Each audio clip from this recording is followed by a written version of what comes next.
Uniform Civil Code in India is a widely debated topic since the first petition was filed in 2019 to seek for framing of UCC to promote national integration.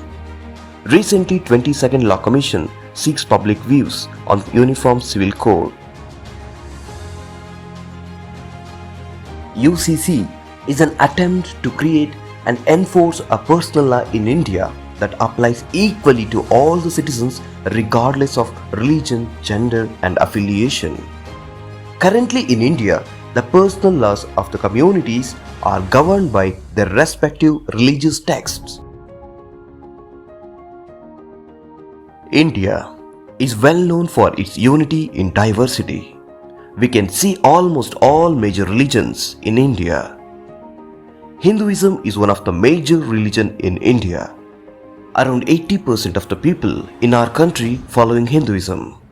Hindu personal laws are governed by Hindu Marriage Act 1955, Hindu Succession Act 1956, Hindu Minority and Guardianship Act 1956, Hindu Adoption and Maintenance Act 1956.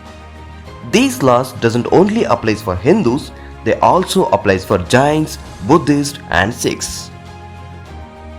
Islam is India's second largest religion with around 15% of the country's population. All the Muslims in India are governed by Muslim Personal Law Application Act or Sharia 1937. Christians are the third largest religious community with around 3% of country's population. During the British rule, the laws were practiced by the Christians all over the churches in India were modernized by passing of two specific legislations, namely Indian Divorce Act 1869 and Indian Christian Marriage Act 1872. Christians did not recognize divorce in their customary practices and their marriages are regarded as sacramental. The law of Christian divorce is codified by the name of the Divorce Act 1869. This act has been amended in 2001 whereby divorce by internal consent is allowed. Parsis, also known as Zoroastrians, have the religious share 0.06% of Indian population. Parsis' personal laws are regulated by Parsi Marriage and Divorce Act 1936, which has been amended to some extent in 1988. The personal laws of all these religions covers the areas like marriage, divorce, maintenance, inheritance, adoption and succession of the property. The debate for Uniform Civil Code dates back to the colonial period in India. Prior to the British rule under the East India Company, they tried to reform local social and religious customs by imposing Western ideologies on India.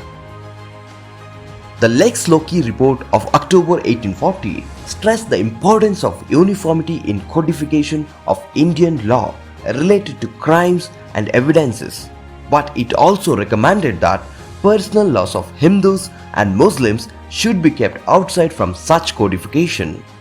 That was a part of divide and rule policy of Britishers. The Queen's Proclamation in 1859 promised absolute non-interference in religious matters of Indians. During the time of drafting Indian Constitution, leaders like B.R. Ambedkar, Jawaharlal Nehru pushed for Uniform Civil Code.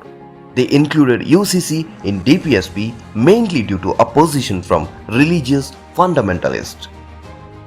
Despite of all these personal laws, Parliament in 1954 passed one more law, that is Special Marriage Act 1954.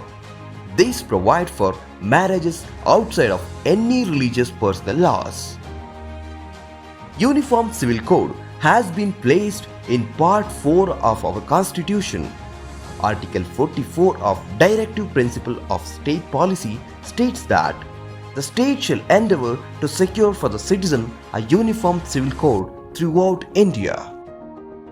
We will see some important cases related to Uniform Civil Code. In the historic judgment of Shah Banu case in 1985, Supreme Court said that maintenance of wives, children and parents, provision under Section 125 of All India Criminal Code, which applies to all the citizens irrespective of religion. Supreme Court recommended to set up Uniform Civil Code. Some other important cases related to Uniform Civil Code are Daniel Latifi case, Sarala Maudgil case and John Valamattam case.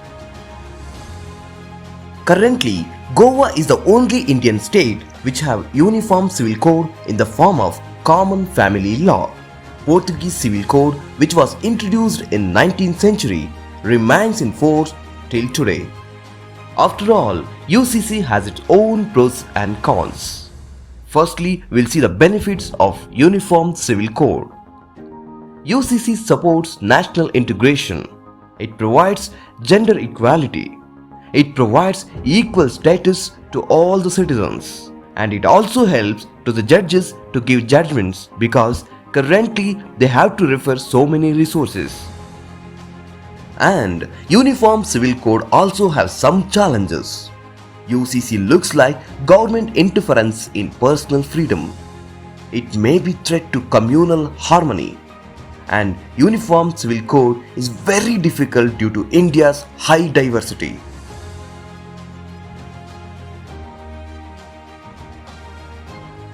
The purpose behind the Uniform Civil Code is to strengthen the object of secular democratic republic as enriched in a preamble of our constitution. Uniform Civil Code should be enforced taking into confidence all the sections of Indian society. The goal of UCC should reach in piecemeal manner. Government have to implement Uniform Civil Code gradually. Government also need to balance the aims of Constitution dealing with aspects valuing and preserving the rich heritage culture of our nation. Thank you for watching. Jai Hind.